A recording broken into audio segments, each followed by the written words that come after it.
I want to get into the Word. I'm going to be preaching this morning how to deal with people that hate you. How to deal with people that hate you.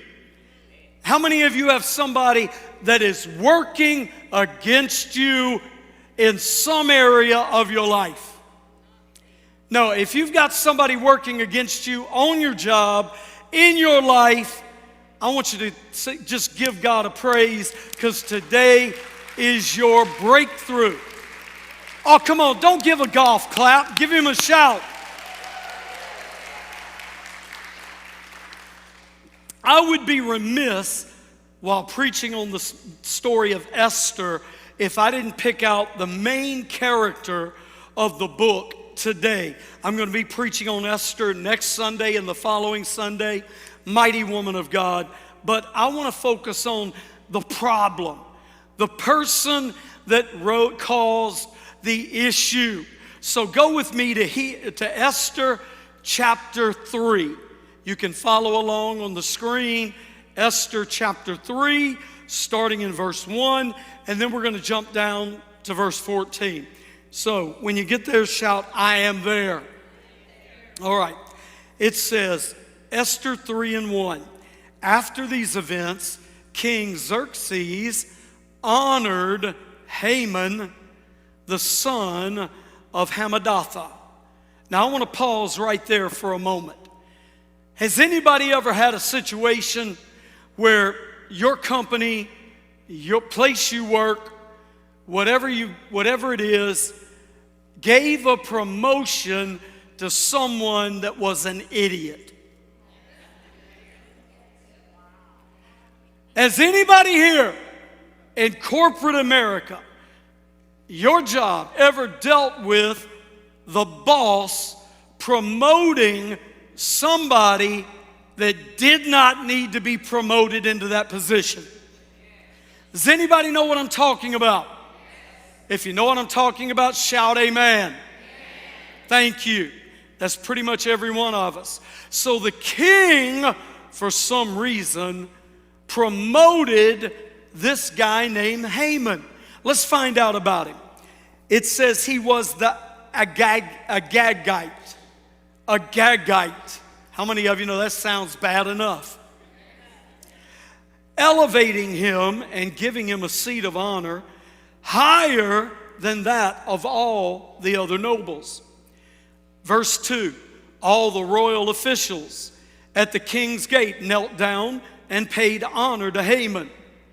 Why? Because the king had commanded this concerning him. But Mordecai, everybody say Mordecai. I want you to watch this guy. Mordecai would not kneel down or pay him honor. Now, I want to bring something up this morning that might be a little controversial. And it is called godly disobedience. Say that with me. Say godly disobedience.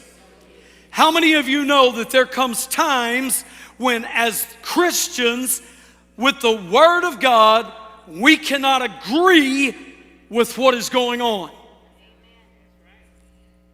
Hello? Is anybody in here thankful? I don't want to get political, but I've got to bring it up. Is anybody here thankful we have the First Amendment right of free speech? Is anybody in here glad that we can publicly say Jesus is Lord? Is anybody in here glad that we can publicly say that there is something called sin and it's real? But is anybody in here glad we can also say that for sin there is a Savior who died that our sins may be forgiven? Who in this room is thankful your sins have been forgiven by the blood of Jesus Christ. Is that the best you can do for your sins being forgiven? Who in this room is thankful that God loved you while you were yet in your sin? Now, let me ask you a question. How many of you will also agree that when you found Jesus, who died for your sin, and you got forgiven and born again, you changed? Do I have anybody in here that has changed your life from what it was?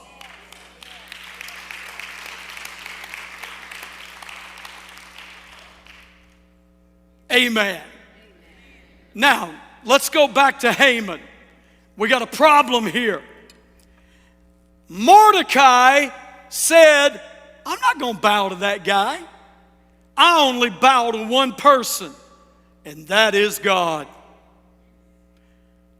Is anybody in this room thankful? Our forefathers, Shadrach, Meshach, and Abednego, and Daniel refused to bow. I want you to say this with me. Say, God, I ask you today to give me that same spirit of Shadrach, Abednego, Meshach, and Mordecai, that I may stand against evil in 2024. Oh, you just got it. Give God a praise up in this house. Now, let's go on. Verse 3. Then the royal officials at the king's gate asked Mordecai, why do you disobey the king's command? Verse 4. Day after day they spoke to him, but he refused to comply. Therefore, they told Haman about it to see whether Mordecai's behavior would be tolerated. For he had told them he was a Jew. Let me bring this into 2024. You refuse to agree with evil because you are a child of God. Listen, some of you in here have gone through training on your job concerning the proper pronouns.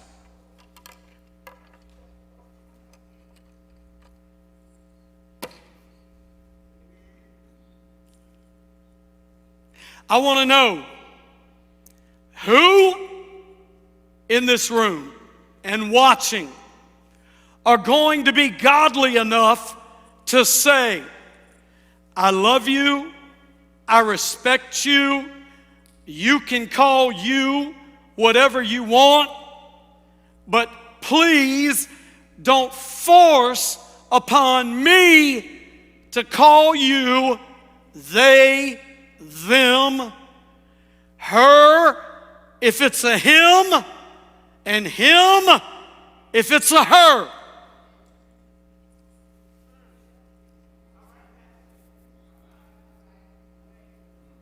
How many of you know God didn't make no mistake?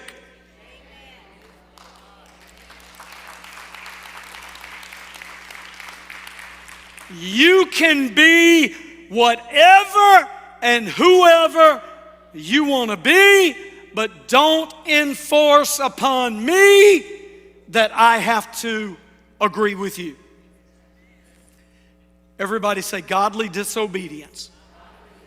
I'm not telling you to be mean. I'm not telling you to be a fool. You're going to find out exactly what I'm talking about. But you know what? We live in a world where they're wanting to call evil good and good evil. Do you realize that they very soon are going to declare the church is a hate organization. How many of you are still going to come to church even when they call church a hate organization? Listen, I stand on the word of God that life is precious. Somebody can choose to have an abortion. I choose life. I'm not going to condemn you. I'm not going to rag you, but I choose life. He said, well, what should you do? I believe we should support a woman who gets pregnant out of wedlock. And I believe that we should stand up and encourage that woman, that girl, to give that child up for adoption rather than kill it. I support her. I love her. My word for her is that child has a purpose. Listen, let me let you in on a little secret.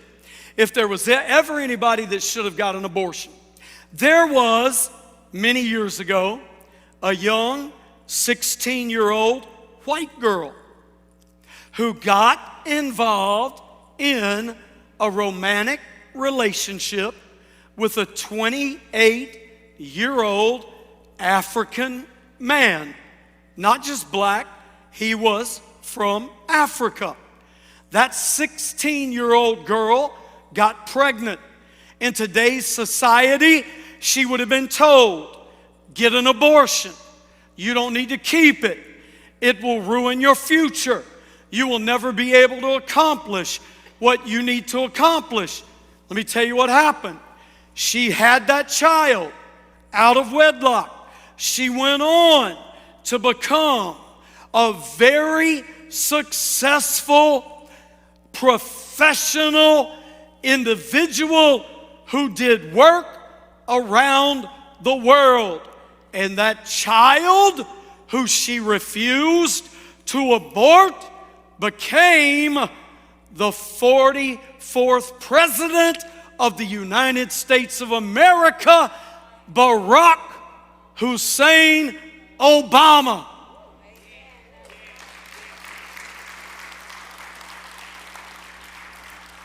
Say this with me. Say, as a Christian, the Word of God supports life. Will I be like Mordecai and be able to stand on the Word? Not my opinion, not my feelings, God's Word. How many of you believe we should live our life according to God's Word? 5 of you. How many believe we should live our life according to God's Word? Now, let's continue reading. I'm not knocking, I'm just telling you, we're living in a world where they are trying to say, because we don't support boys becoming girls, girls becoming boys, how many of you know it's ridiculous when a grown man says he's a woman and then wrestles against women in the collegiate arena? How many of you believe it's crazy when a man says he's a woman and plays volleyball against women and the women almost get killed from him spiking the ball?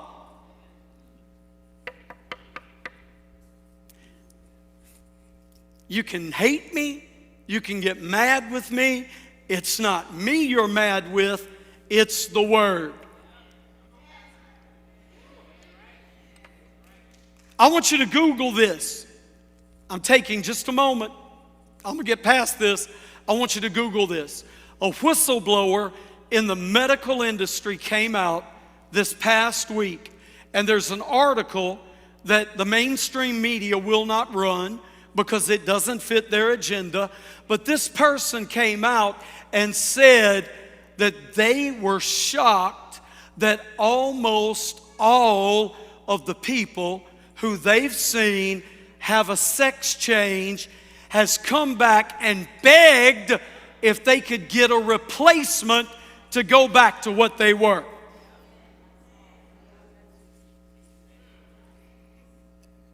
Not me. I'm just telling you. How many of you believe God doesn't make any mistakes? I love you. I support you. I pray for you. But sometimes I can't agree with you. I've got to stand for what the Word of God says. That's Mordecai. Now watch this. Verse 5. When Haman saw that Mordecai would not kneel down or pay him honor, he was enraged. How many of you know when you do the God thing, some people are going to get mad? Anybody here ever done the God thing and some of your family got mad with you? Hello? Listen, it says he was enraged.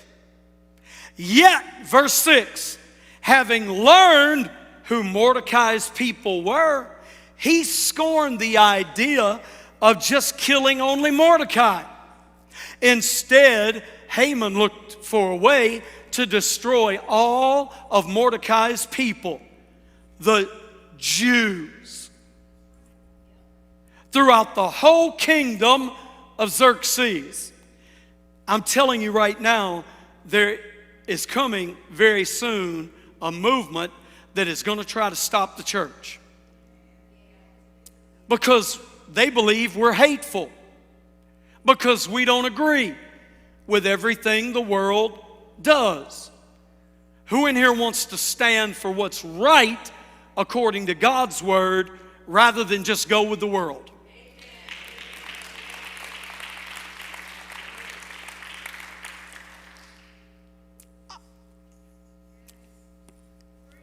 Now what? I'm getting there. I'm working on it. Now, go down to verse 14 and watch this. It says, a copy, the king said, okay, Mordecai, I give you the power to kill all the Jews, all the believers in God, because they won't worship me and they won't worship you. I want you to kill them. Watch what they do. It says a copy of the text of the edict was to be issued as law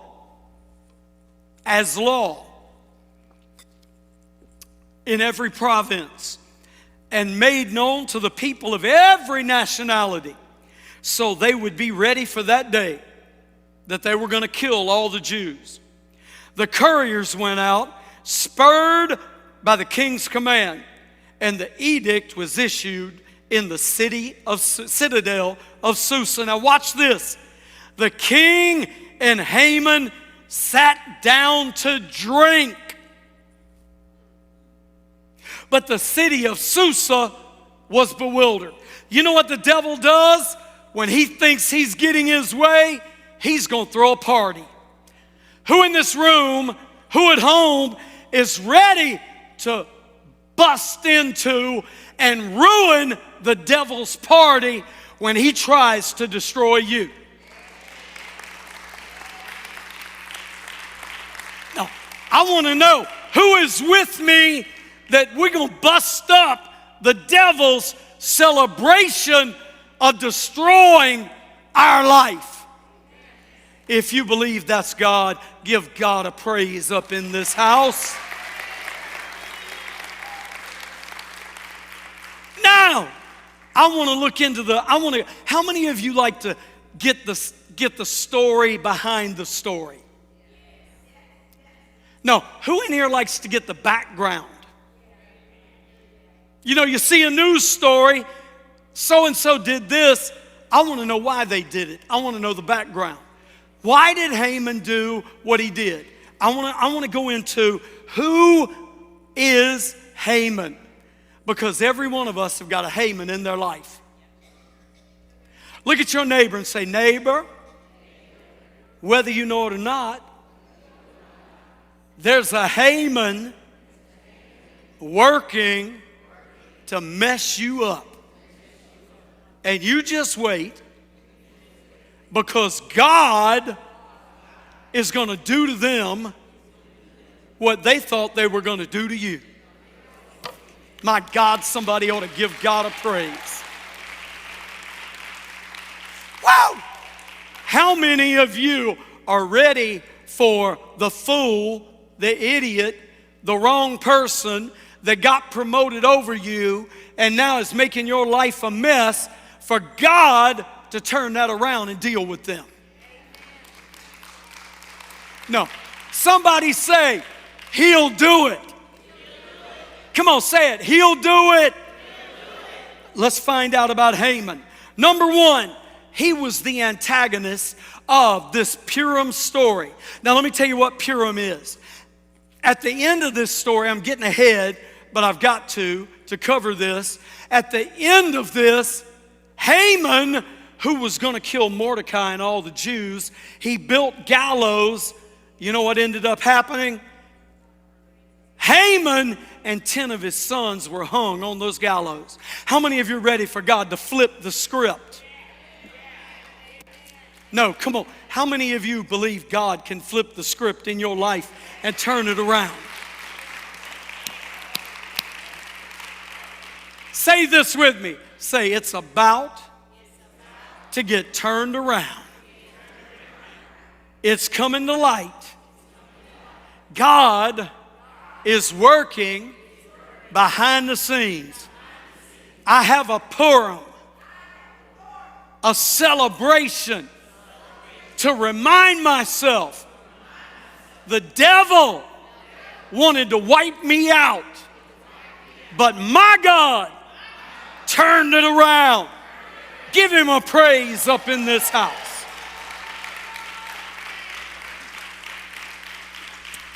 Let's go on about Haman. Number two, he was a descendant of Amalek. He was an Amalekite, a nation known for its hatred of the Jewish people. Now, I got to give you this background on this. God had told Moses and then Joshua, when they went into the land, to destroy all of the nations that hated them and were going to try to destroy them. But Moses and Joshua made a mistake. They chose not to wipe out the Amalekites. They said, they got some good-looking women. Let's don't destroy them. I got a point here. Write this down. Put this in your head and don't forget it.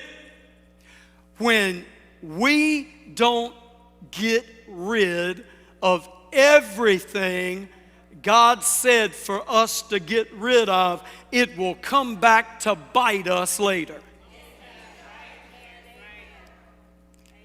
Anybody in here know what I'm talking about? God told you to not do it, get rid of it, don't hang out with them, break off that relationship, and you felt sorry and you didn't, and now it's causing you a problem. Somebody say this, say, God's going to flip the script. Number three, let me tell you about Haman. He was a former barber. That's what Haman did. How many barbers and stylists do I have in here? Don't be ashamed. No, if you're a barber or a stylist, raise your hand up real high so I can see it. No, come on. If you're a barber or a stylist, you do hair, raise your hand up real high. Let's thank God for them.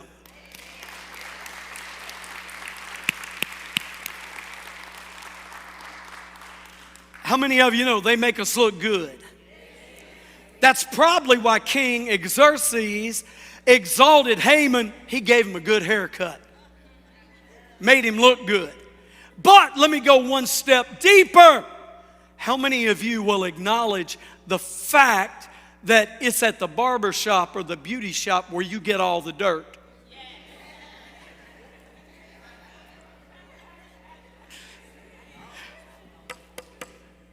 Some of you ladies, it takes 5-6 hours to do your hair. And I know y'all ain't talking about Jesus the whole time. Men will go hang out at the barber shop and talk all kind of duty. Y'all get what I'm saying? They find out the lowdown about everybody. Haman was a barber. You know what that means? He had the scoop on everybody. Because everybody that sat in his chair to cut their hair, he found out stuff about them. Now hold on. How many of you know when the devil finds out stuff about you, he always uses it to try to use it against you? Hold on. Have I got anybody watching this or in this room that somebody has twisted what you said or what you did and they're trying to use it to make you look bad? Say this with me. Say, God is about to flip the script. It's about to change. I'm about to have justice. The truth is about to come out. If you're happy about that, give God a shout.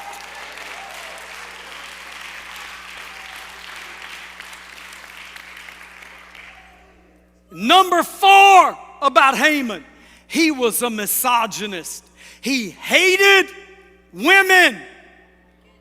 Ladies, I think every man in here ought to shout, clap your hands, and thank God for these women we have in the house of God. You are celebrated here. Stand up, Dion. How many of y'all are ready in a few weeks to hear Pastor Dion bring the word from the pulpit?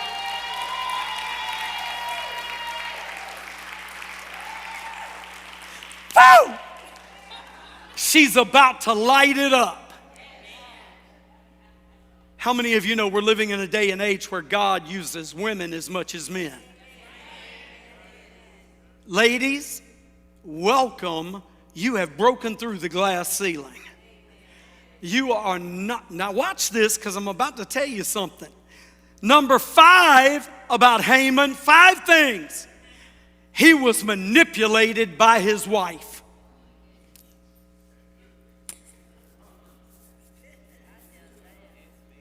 You've done that?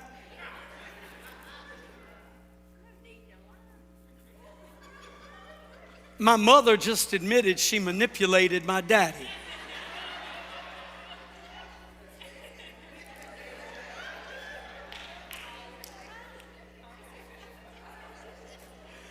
And I'm going to tell you this, Andrea has manipulated me.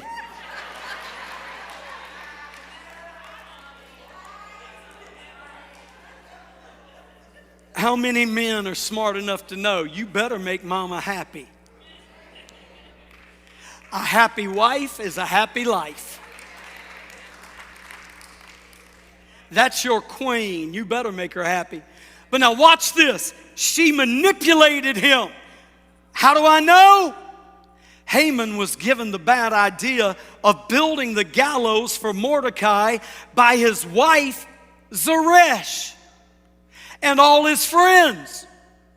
Later, when the tables began to turn, his wife then mocked him and said, "If Mordecai, before whom you have begun to fall, is of Jewish stock, you will not prevail against him."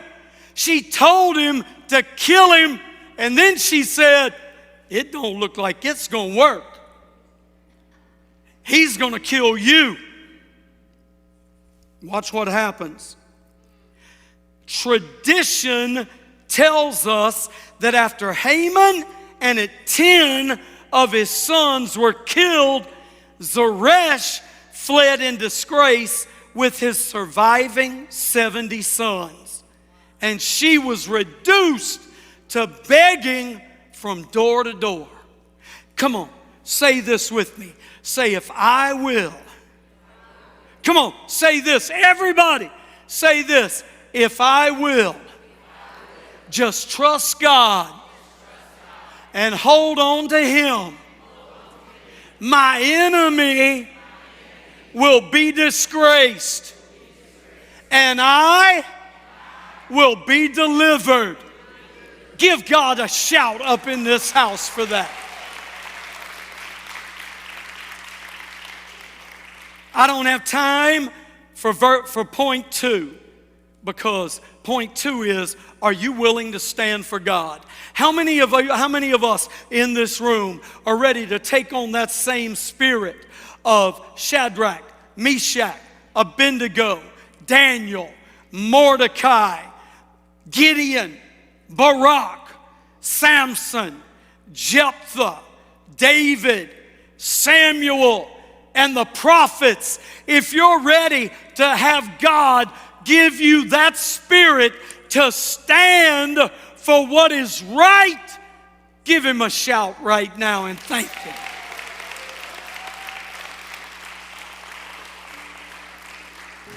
I want everybody to stand.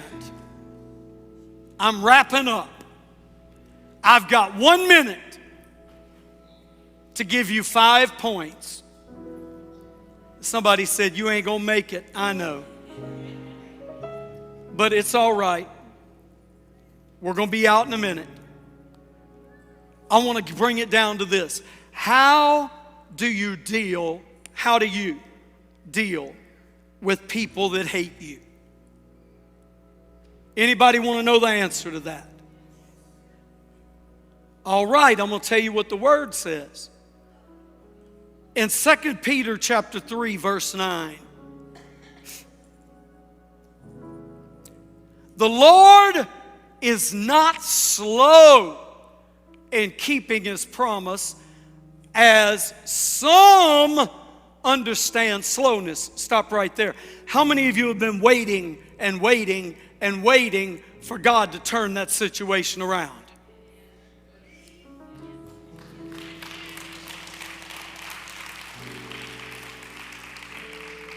Somebody say, today it's turning. Come on, say, today is my day. God, who I've been waiting on, is about to turn this thing.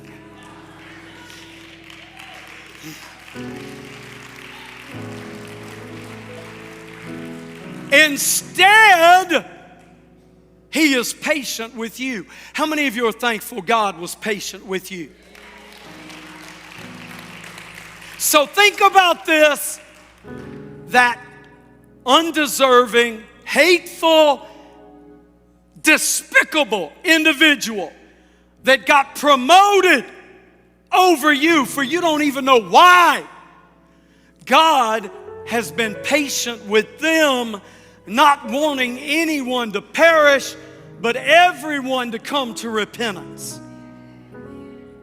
Say this with me. Say, God, it's my desire that those people that hate me or working against me will come to repentance. But if not, you deal with them. How many of you know when God deals with them, God deals with them?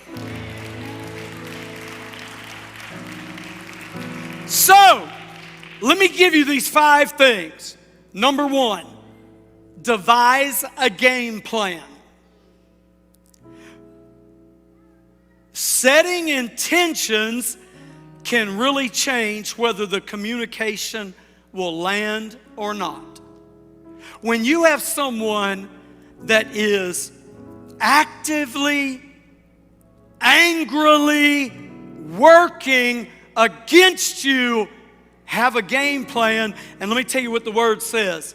A soft answer turns away wrath.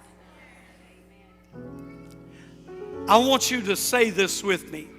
Say, God, help me to quit arguing and adding fuel to the fire of those idiots who hate me, who work against me.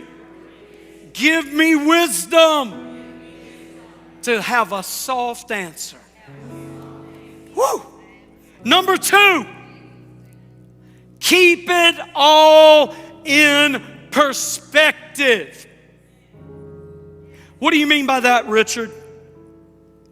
When dealing with a difficult personality, try to really focus on the person and let them know that you have seen them and heard them.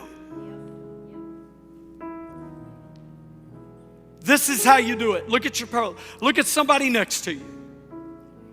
Look at somebody next to you. And say this to them. Say, I see you. I hear you. I understand what you're saying. Now stop right there. This is the next point. Point 3. Choose your approach. It helps to focus on what they're saying and what they're doing, not on their character or their idiotic actions. Don't focus on how stupid they're acting. Keep it in perspective and just focus on what they're saying. How many of you know it's hard to ignore an individual? See, the problem is you forgot we war not against flesh and blood, but against principalities and powers and rulers of spiritual wickedness in high places. Say this with me. Say, they're not my problem. It's the spirit behind them that I need to deal with.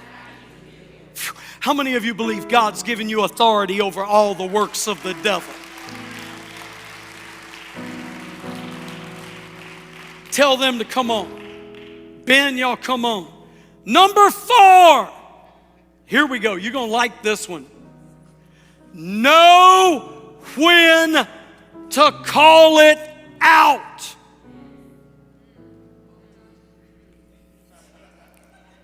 Say this with me. Say, God, help me to know when to call it out. What do you mean by that, Richard? Part of figuring out how to handle difficult people is knowing when a discussion has gone from productive to toxic. Does anybody in here have somebody in your life that what they do and what they say is toxic?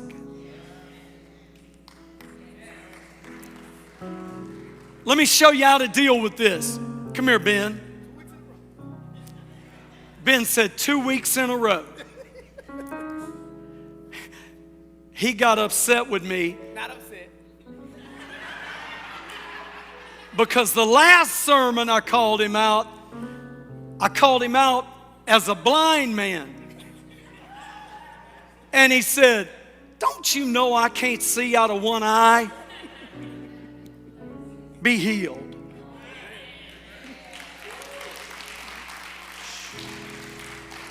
Lord, I ask you to bring sight into that eye. That BB that took his sight, let it be repaired and restored. Now this is how you deal with it. Let's say Ben is the person that I have to deal with. How many of you know the Bible says if you have a problem with someone, go to them first? Okay, say this with me. Say, before I go to human resource, I will deal with the person so that I have the satisfaction of knowing I did the right thing. If Ben is doing something and it becomes toxic, I need to say this, and this is how you do it. Hey, Brother Ben, I want you to know that I love you and I respect you. But what you're doing and what you're saying is toxic, and I demand it stop in the name of Jesus. Do you hear me? Yes. I've heard you. Yes. I told you. I see you. I've heard you. I understand what you're saying. So, do you see me? Gotcha. Do you hear me? Do you understand? Shut up.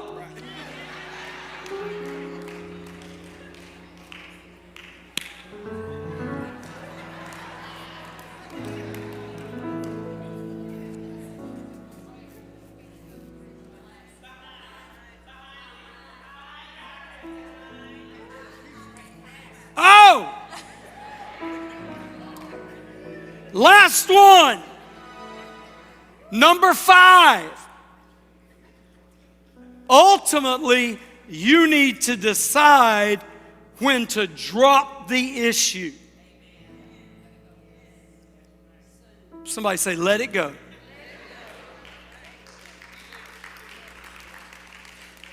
You say, Pastor, how do I know if I need to let it go?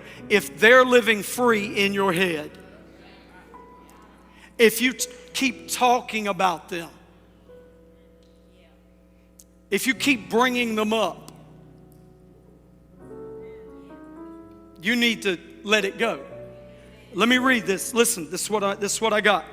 Part of figuring out, if the issue impacts your reputation or your ability to do your job, then it's time to escalate. That's when you deal with it. That's when you say, you're not going to talk to me that way. Is there anybody in this room that you are being abused in your job?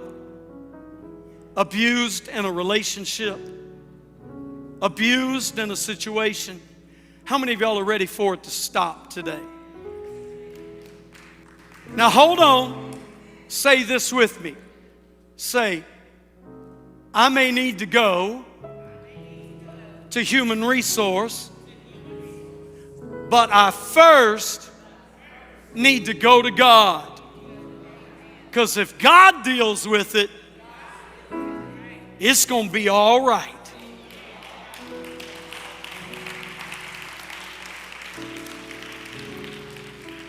If the issue impacts your reputation or your ability to do your job, then it's time to escalate. But sometimes you've got to live and let live. Ignore them. Woo! You want to know how to really make somebody mad? Ignore them. Anybody ever seen a 2 or 3-year-old throw a fit in the middle of a store? Anybody here ever had a child that you were shopping and they wanted something and you said no and they threw themselves down in the floor and started acting a fool? When a grown-up does that, ignore them. Just let them sit there and lay there. Just walk away. Because then they don't know what to do. They're wanting a response. But when you don't talk to the devil, it confuses him. And let me leave you with this.